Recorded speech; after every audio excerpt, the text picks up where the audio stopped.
নমস্কার বন্ধুরা, কে কোথার থেকে দেখছো একটু কমেন্ট করে জানিও।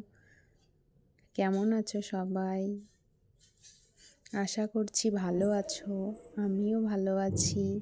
আজকে তোমাদের সামনে নিয়ে চলে এসেছি একটি রেসিপি।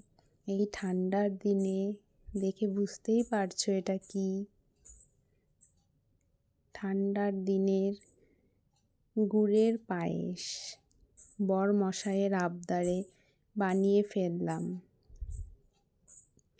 কার কার ভালো লাগে খেতে জানিও। আমার তো গুড়ের পায়েস খুব ভালো লাগে, আমার বরমশাইয়েরও খুব ভালো লাগে।